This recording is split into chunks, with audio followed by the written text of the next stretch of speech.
फिर यीशु नासरत आए, जहां वो पले बढ़े थे।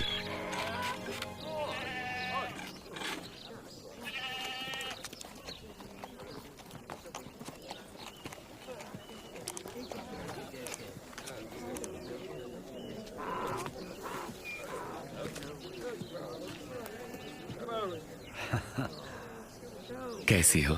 अच्छी हूँ।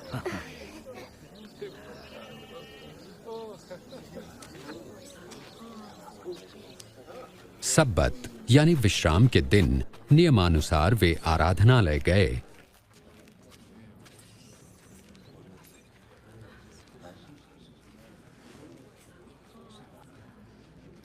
और उन्हें यशायाह भविष्यवक्ता की पुस्तक से एक भाग पढ़ने को कहा गया।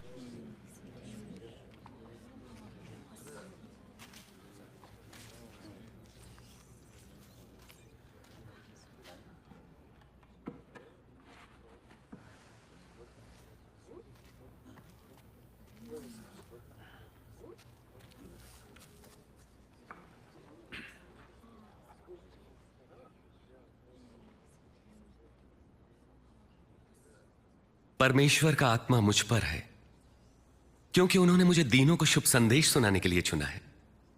उन्होंने मुझे भेजा है कि मैं बंदियों को मुक्ति और अंधों को दृष्टि पाने का संदेश दूं, सताए हुए लोगों को मुक्त करने के लिए और यह घोषणा करने के लिए कि समय आ गया है जब परमेश्वर अपने लोगों को बचाएं। वे ठीक कहते हैं।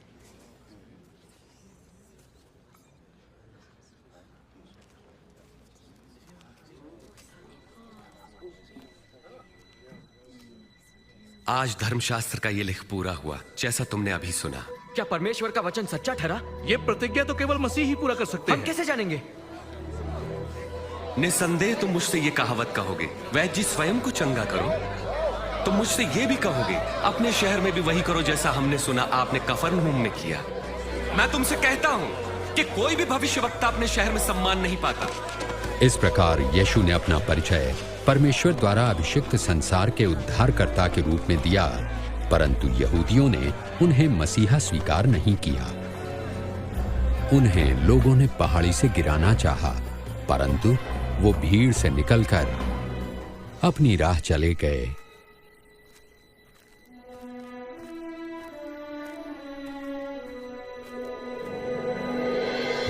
और गलील के नगर कफरनहूम पहुंचे।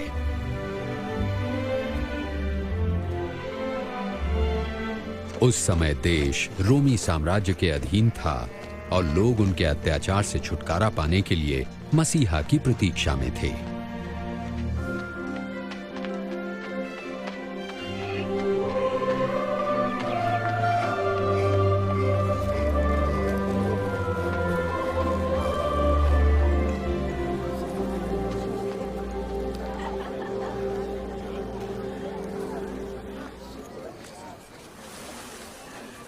तुम्हें शांति मिले।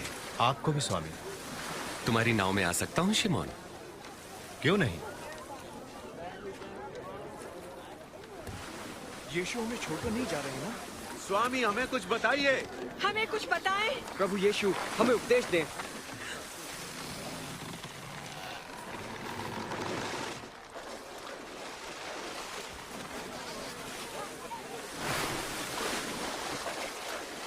एक बार दो व्यक्ति प्रार्थना करने मंदिर गए। एक धार्मिक गुरु और दूसरा चुंगी लेने वाला था। धार्मिक गुरु अलग खड़ा होकर यूं प्रार्थना करने लगा, परमेश्वर मैं आपका धन्यवाद करता हूं कि मैं दूसरों की तरह लालची, बेईमान और व्यभिचारी नहीं।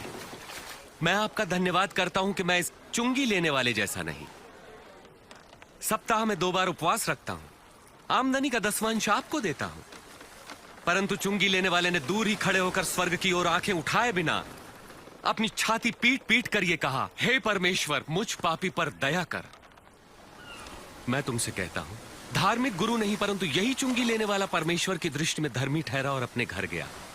जो अपने आप को बड़ा मानेगा वो छोटा किया जाएगा, परंतु जो अपने आप को छोटा मानेगा वो बड़ा किया जाएगा। अपनी नाव को वहां गहरे पानी में ले चलो और अपने साथियों के साथ मछलियों के लिए जाल डालो। ओ स्वामी, हमने सारी रात कड़ा परिश्रम किया परंतु कुछ न पकड़ा। यदि आप कहते हैं तो मैं जाल डाले देता हूं।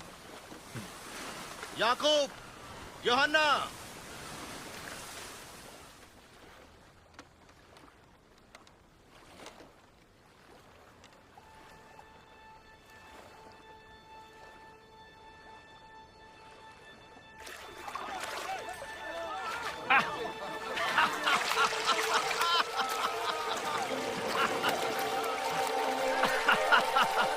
याकूब, यूहन्ना, अपनी नाव इधर ले और हमारी सहायता करो, जल्दी। हम नहीं आ सकते, बहुत काम है।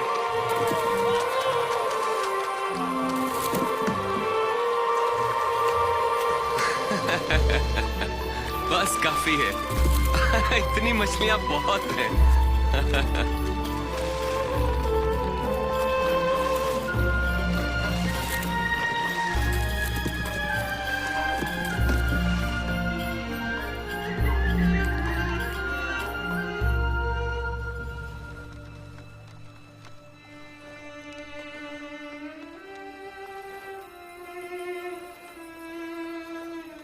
प्रभु, मेरे पास से चले जाइए। मैं एक पापी मनुष्य हूं। तुम डरो मत। अब से तुम लोगों को मेरे पास लाओगे।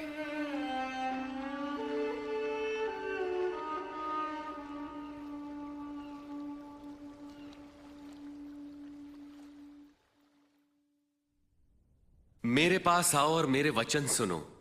मेरी मानो और तुम जीवन पाओगे। प्रभु को खोजो जब तक वो मिल सके। उन्हें पुकारो जबकि वो पास हैं। दुष्ट अपनी दुष्टता और अधर्मी अपने बुरे विचार छोड़कर परमेश्वर के पास आएं और वे उन पर दया करेंगे और उन्हें पूर्ण क्षमादान देंगे। तुम आनंदित रहोगे और तुम्हें शांति मिलेगी। वे आ रहे हैं, वे यही हैं, देखो। यीशु, यीशु, मेरी इकलौती बेटी को बचा ले प्रभु, मुझ पर दया करे। मेरी बेटी केवल 12 वर्ष की है और मरने को है। कृपा करके मेरे साथ चलिए। यार, मुझे बड़ा दुख है। यीशु, तुम्हारी बेटी नहीं रही, इसलिए गुरु को कष्ट ना दे। डरो नहीं, विश्वास रखो, वो ठीक हो जाएगी।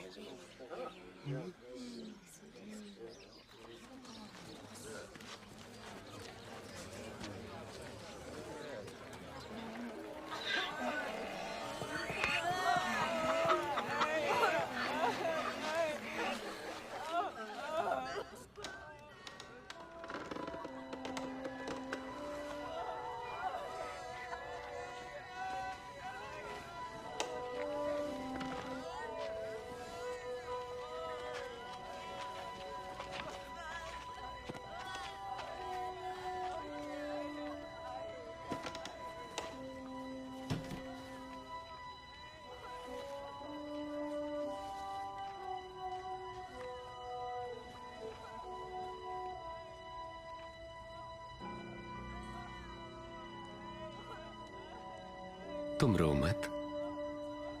वो मरी नहीं है, वो तो बस सो रही है।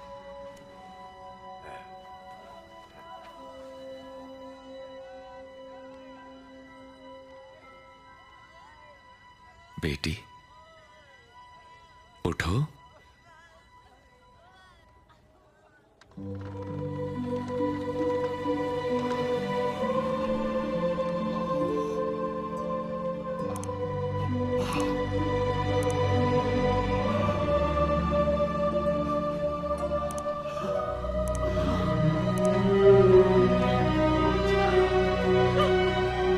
इसे कुछ खाने को